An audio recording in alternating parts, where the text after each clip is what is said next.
Nah, baik, kita lanjutkan ya. Jadi studi kasus kita tentang posyandu. Tadi kita sudah menonton Halo, videonya. sakit dinding Jadi atau kenaikan berat badan. sampai sini ya. Jadi setelah dicatat, yang dilakukan berikutnya adalah orang tua ini diarahkan untuk ke meja berikutnya. Nah, ini lihat ya di pencatatannya ada dua yang mencatat. Sebetulnya bisa dilakukan bersamaan, tapi di sini supaya jelas dilakukannya satu persatu ya. Jadi ini yang disebut dengan proses paralel tadi ya, contohnya ya. Jadi sebetulnya karena ada dua orang kader, maka kedua orang ini mencatat bersamaan. Nah, setelah itu dia masuk, orang tua ini diarahkan ke sini. Wanita usia subur dilakukan di meja 4. Pada bagian ini, kader posyandu terlatih bertugas untuk memberi edukasi sesuai kondisi kesehatan masing-masing individu. Berarti nanti Ibu makannya memang anak usia segini kan agak susah. Jadi mungkin porsinya kecil tapi agak sering ya. Oh, gitu. Semoga bulan depan naik ya Bu ya. Halo, salam sehat. Jumpa lagi di Nah, jadi di sini sebetulnya setelah diperiksa itu tidak langsung pulang ya, tapi masuk dulu ke meja edukasi. Di sini dijelaskan eh, ya misalnya kalau kondisi anaknya kelihatan kurus gitu ya, biasanya ada penyuluhan atau apa dibantu penjelasan bagusnya seperti apa gitu ya. Nah, ini yang menjelaskannya Ibu Kader. Ya Bu ya. Dan depan datang lagi ya Dek ya. Selain penyuluhan secara individu, juga ada penyuluhan kelompok oleh kader dengan tema umum terkait bayi balita maupun ibu hamil. Sayur dan buah-buahan. Dan juga anakku yang berumur 6 bulan sampai 11 bulan akan diberikan kapsul vitamin A yang berwarna biru. Sedangkan yang 12 bulan sampai 59 bulan akan diberikan vitamin A yang berwarna merah. Pemberian imunisasi, KB, tablet tambah besi, vitamin A, obat cacing, dan sebagainya dilakukan di meja 5 oleh petugas medis atau bidan. Terakhir yaitu pemberian makanan tambahan, merupakan kegiatan pemberian makanan kepada balita dalam bentuk kudapan yang aman dan bermutu beserta kegiatan pendukung lainnya dengan memperhatikan aspek mutu dan keamanan pangan, serta mengandung nilai gizi yang sesuai dengan kebutuhan balita. Demikian proses pelaksanaan kegiatan di posyandu. Yuk datang ke posyandu setiap bulan. Anak sehat, bertambah umur, tambah berat, dan tinggi badannya. Sampai jumpa. Nah, Halo, salam sehat. nah, jadi kita bisa lihat ya, itu kegiatan di sebuah posyandu. Nah, sekarang tugas kita tentu saja membuatkan software. Kenapa sih diperlukan membuatkan software? Kira-kira emang ada masalah apa di, di sebuah posyandu itu? Nah, itulah tugas kita untuk melakukan survei dan mempelajari proses bisnis yang ada di sebuah posyandu. Kita bisa simpulkan ya, anak-anak ya, di posyandu itu ada 5 meja. Pertama, kadernya daftar. Kedua, ada di meja 2 tuh si bayinya tuh ditimbang ya oleh kader. Nah, di meja 3 tuh baru diisi si KMS dan laporannya ya. Kemudian ada meja 4 penyuluhan dan meja 5 itu pelayanan kesehatan lainnya ya. Dimana kalau proses bisnis kita khusus ke pemeriksaan bayi dan balita, maka meja 4 dan 5 ini tidak termasuk gitu ya. Karena di sini kan ini pelayanan kesehatan dan pemberian makanan gitu. Sementara kalau pemeriksaan itu kita dimulai dari meja 1 sampai kemudian KMS-nya diisi. Ya, jadi sebetulnya dari 5 meja atau 5 kegiatan besar yang ada di posyandu untuk lingkup software pemeriksaan bayi dan balita itu khusus untuk membantu meja 1, 2, dan 3.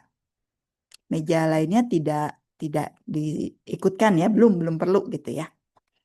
Nah, mari kita lihat ya. Jadi proses bisnisnya pertama-tama anak-anak kenali dulu ya objeknya apa. Ini objeknya adalah si buku KIA. Di mana di buku KIA itu ada KMS. Nah, eh, bisa jadi ya ada yang hanya membawa KMS-nya saja. Yang paling penting tuh KMS-nya. Tetapi sebetulnya di wilayah yang sudah lebih terpantau, setiap orang tua itu akan dibekali dengan buku KIA, Kesehatan Ibu dan Anak. Gitu ya. Nah, kita pelajari lagi karena tadi kita sudah melihat videonya. Kalau mungkin kalau kalian survei misalnya ya, itu namanya observasi. Jadi kalau survei itu tugas kalian tuh mengamati sebenarnya apa sih yang dilakukan gitu ya. Nah, di Posyandu ternyata di meja 1 ada pendaftaran. Kemudian pemberian buku ibu dan anak KIA dan KMS. Kemudian di meja 2 ada pemeriksaan berat dan tinggi badan. Tadi kita lihat ya, untuk memeriksa berat badan tuh ada timbangan yang pakai gendongan itu ya, namanya dacin. Kemudian diperiksa juga tinggi badannya. Kalau bayi itu diukur tinggi badannya itu di tidur ya. Tapi kalau udah lebih besar biasanya berdiri gitu. Nah kemudian dicatat. Yang mencatat tuh Ibu Kader. Tadi kita lihat ya, ingat nggak di videonya tuh ada 2 orang. Dicatatnya baik ke buku di kartu KMS-nya ataupun di buku hasil pemeriksaan. Sementara meja 4 itu penyuluhan, jadi karena memang tugasnya kader itu memberi penyuluhan agar supaya ibu itu lebih mendapatkan pengetahuan ya bagaimana sih supaya anak-anaknya itu sehat, tidak gizi buruk dan tidak stunting. Kemudian di meja 5 itu kalau anaknya harus diberi imunisasi, misalkan kalau bayi balita itu ada jadwal-jadwal imunisasi, misalnya di 9 bulan itu imunisasi campak ya. Itu sudah ada ditetapkan oleh pemerintah, oleh negara ya melalui Kementerian Kesehatan. Imunisasi wajib itu apa saja. Nah, kemudian terakhir sekali sebelum pulang biasanya diberi makanan tambahan. Nah, kita kembali ke lingkup kita itu khusus ke pemeriksaan bayi dan balita, maka kita sampai ke pencatatan ya. Untuk penyuluhan, pelayanan kesehatan dan pemberian makanan tambahan tidak disertakan di studi kasus yang sedang kita pelajari. Nah, apa yang harus kita lakukan? Pertama-tama, setelah observasi, tugas kita adalah menuliskan hasil observasi kita itu sebagai apa yang kita sebut sebagai proses bisnis, di mana kita sebut proses bisnis pendaftaran. Apa yang terjadi pada pendaftaran itu? Biasanya, tadi kita lihat ya, ada orang tua datang ke meja, lalu ditanyakan baru atau lama. Kalau baru, maka dicatatkan dulu ya nama bayi dan balitanya, bahkan meminta KK dan KTP. Lalu kadernya memberi buku kesehatan ibu dan anak dan KMS. Lalu kader mencatat ke buku registrasi bayi dan balita.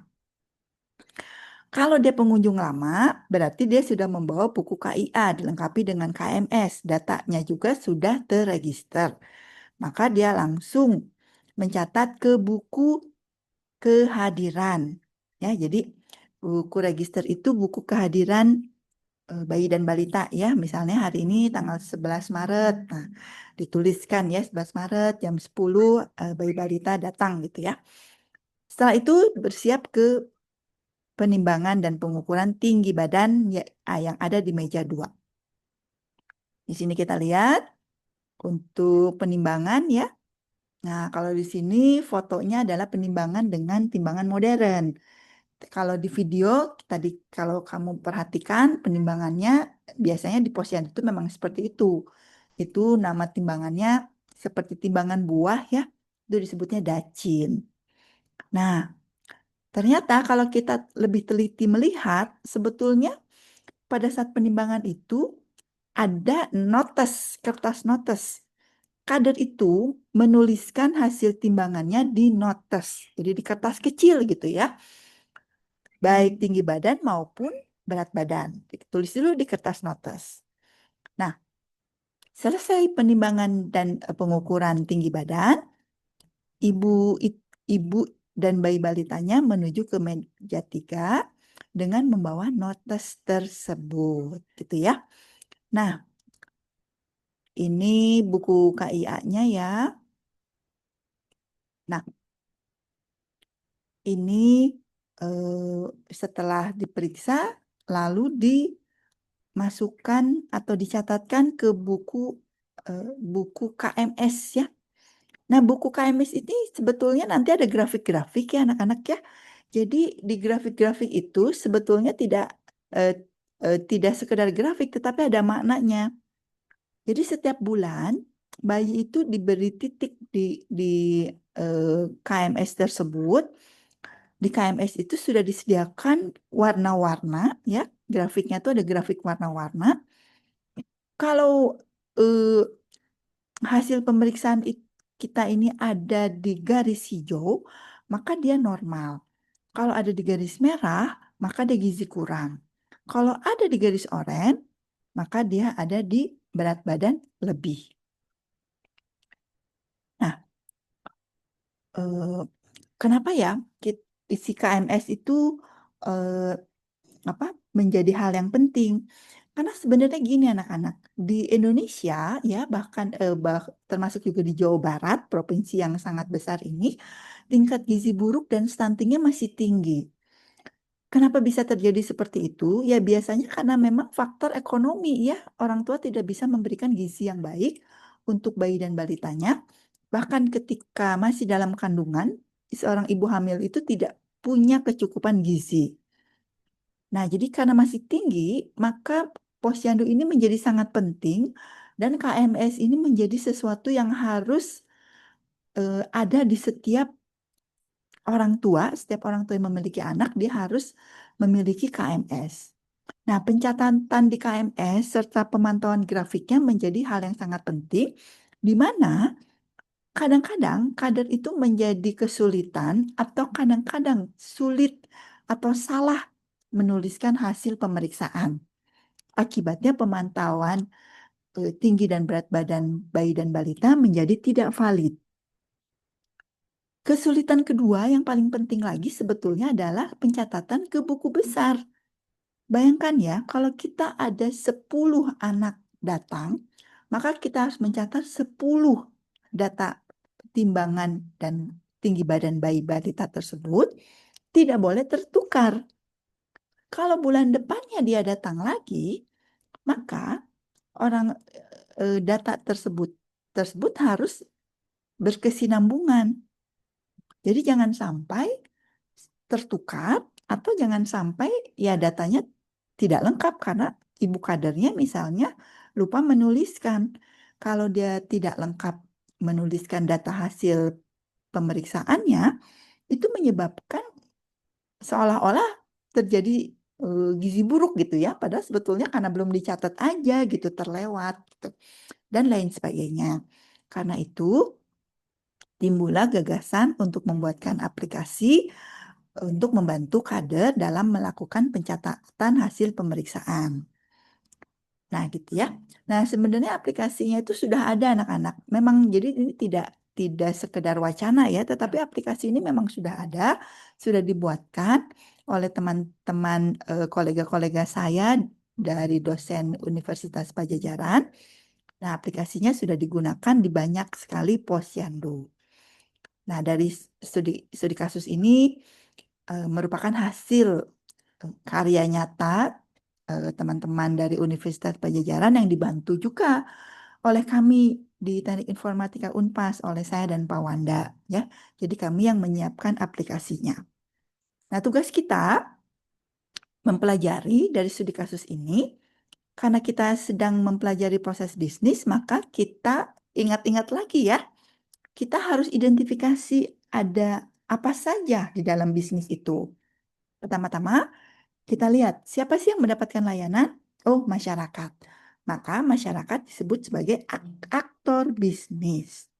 Kemudian kita lihat lagi, siapa yang bekerja di dalam posyandu? Ternyata yang bekerja adalah kader. Maka kader disebut sebagai worker bisnis. Berikutnya kita lihat ada benda-benda apa saja, ada objek bisnis apa saja. Kita lihat dari uraian dan video tadi kita bisa lihat ada buku KIA, ada KMS, ada buku register bayi dan balita. Nah, jadi kita identifikasi dulu 3 hal ini. Ada aktornya siapa, workernya siapa, dan ada objek apa saja. Nah, setelah itu barulah kita membuat diagram, barulah kita melakukan pemodelan. Caranya bagaimana? Pertama-tama kita buat dulu diagram use case bisnis, menyusul membuat diagram aktivitas, terakhir lengkapi dengan diagram objek bisnis. Jadi 3 diagram ya.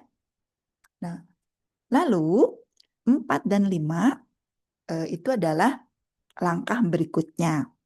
Di mana kalau kita sudah punya diagram aktivitas, maka kita perhatikan aktivitas-aktivitas yang kita identifikasi bisa dibantu atau digantikan oleh sistem perangkat lunak. Itu istilahnya adalah diotomatisasi. Nah, jadi perhatikan nomor 5, aktivitas tersebut kita sebut sebagai kandidat dari user requirement. Nah, anak-anak kita lihat dulu ya sedikit lagi. Nah, ini proses bisnis pendaftaran. Kita uraikan. Kemudian ini diagram bisnis use case-nya ya. Jadi bisnis use case-nya cuma satu use case-nya namanya pendaftaran. Dan pemeriksaan sebetulnya ya. Di sini aktor bisnisnya masyarakat, lalu di sini posyandu, worker-nya tidak terlihat ya. Worker tidak digambarkan di sini. Lalu kita buat diagram aktivitasnya, diagram aktivitas pendaftaran. Nah, kita lihat ada masyarakat dan ada kader. Di sebelah kiri ini masyarakat, di sebelah kanannya kader. Jadi diagram aktivitas itu boleh vertikal, boleh juga horizontal ya. Jadi tergantung kebiasaan. Nah, saya terbiasa membuat diagramnya seperti ini. Ini adalah aktivitas-aktivitas yang dikerjakan atau dilakukan oleh masyarakat. Sementara sebelah kanan adalah aktivitas-aktivitas yang dilakukan oleh kader. Kita lihat lagi, perhatikan setiap aktivitas itu menggunakan kata kerja, memberikan kakak, menerima buku, melanjutkan ke meja, mencatat, menanyakan, memberikan, dan seterusnya gitu ya. Jadi semuanya kata kerja. Jangan lupa kalau misalnya ada di session, maka tambahkan notasi diamond seperti ini. Tambahkan juga pencabangan kalau ya kemana, kalau tidak kemana. Nah, kita buat diagram objek bisnisnya. Tadi kita sudah tahu workernya siapa, kemudian kita sudah tahu juga ada objek apa saja, maka kita perlu melengkapi diagram objek bisnis tersebut. Nah, tahap 4 ini adalah tahap yang paling penting, karena ini adalah tahap peralihan ke requirement. Jadi anak-anak, tolong diperhatikan bahwa tugas kita adalah mengidentifikasi aktivitas-aktivitas mana yang perlu diotomatisasi. Nah, biasanya aktivitas-aktivitas yang melibatkan pencatatan-pencatatan itu bisa dibantu oleh software. Nah, sementara kalau misalnya datang ke meja, lanjut ke meja pemeriksaan, itu tentu saja tidak perlu dibantu oleh software. Tapi bagian yang pencatatan dan pengukuran-pengukuran itu sangat bisa dibantu oleh software. Di sini kita punya 3 aktivitas yang dibantu oleh software. Yang kandidat ya, baru kandidat ya. Jadi kita membayangkan aktivitas-aktivitas ini nanti akan digantikan oleh software. Nah, dari 3 aktivitas ini kita beri tanda merah sebagai kandidat, aktivitas yang lainnya kita biarkan. Nah, ciri-cirinya biasanya aktivitas-aktivitas yang melibatkan pencatatan atau penulisan data gitu ya. Nah, itu kita beri tanda sebagai kandidat. Kandidat apa? Kandidat dari user requirement, gitu ya. Nah, jadi kita sudah dapat 3 aktivitas. Ketiga aktivitas ini tadinya nyatatnya ke buku, kita usulkan dicatatnya ke aplikasi. Tadinya bukunya itu fisik, ya, diberikan secara manual. Sekarang diusulkan dalam bentuk tampilan di aplikasi. Jadi kita membuatkan software yang ada tampilan grafik KMS-nya. Kemudian ketika kader mencatat ke buku register, ke kertas gitu ya, ke buku besar. Nah, usulannya adalah sekarang dicatatnya ke aplikasi aja supaya gampang dicek kembali baik bulan lalu, 2 bulan lalu, bahkan setahun sebelumnya gitu ya. Jadi kalau buku itu kan kalau udah penuh susah nyatetnya ya, susah menelusurinya. Anak ini sejak kapan terdaftar, anak ini sejak kapan diperiksa, sejak kapan berat badannya tidak naik-naik, dan seterusnya ya. Itu buku manual menyulitkan kader untuk menelusuri. Kalau pakai aplikasi, nanti akan dibantu dengan fitur-fitur di aplikasi, misalnya searching, filter, dan lain sebagainya. Ketiga hal ini kita sebut sebagai kandidat dari user requirement. Nah, selanjutnya kita menuliskan menjadi daftar user requirement. Caranya adalah karena tadi ada 3 aktivitas, maka kita tetap perhatikan 3 aktivitas tersebut, lalu kita tuliskan dengan kalimat yang dengan standar kalimat seperti ini. Jadi kita tuliskan usernya siapa, lalu ditambahkan kalimat ingin dapat, lalu dilengkapi dengan aktivitas yang ada di diagram aktivitas tersebut. Jadi kita tulis kader ingin dapat mencatat data bayi dan balita ke aplikasi. Kader ingin dapat membuatkan buku KIA dan KMS dengan aplikasi. Kader ingin dapat mencatat data bayi dan balita ke buku register dengan aplikasi.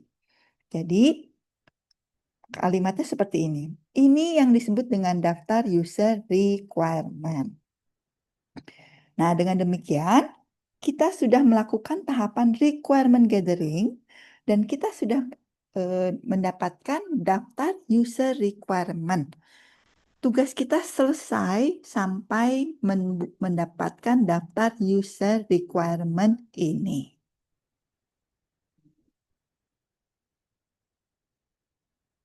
Nah, dan ini kalau lebih rapi kita buatkan menjadi tabel-tabel ya. Diberi kodenya UR. Ini tulisan user requirement-nya. UR itu maksudnya user requirement karena ada 3, maka kita punya UR1 sampai dengan UR3. Nah, ini adalah kesimpulannya ya. Dari semua tahapan tadi, ini yang harus dilakukan rangkumannya dan ini yang harus dikerjakan oleh kalian. Nah, untuk tugas supaya familiar, maka tolong pilih sebuah proses bisnis. Lakukanlah berkelompok. Pilihlah proses bisnis yang ada di slide ini, misalnya tentang perpustakaan, food court, ya. Jadi jangan terlalu mencari-cari lagi karena takutnya terlalu rumit. Pilihlah yang sudah ada. Lalu buatkan tahapan dari proses bisnis tersebut. Cari aktornya. Lalu buatlah pemodelan. Dan terakhir buatkan diagram proses bisnis. Terakhir buatkan menjadi daftar user requirement.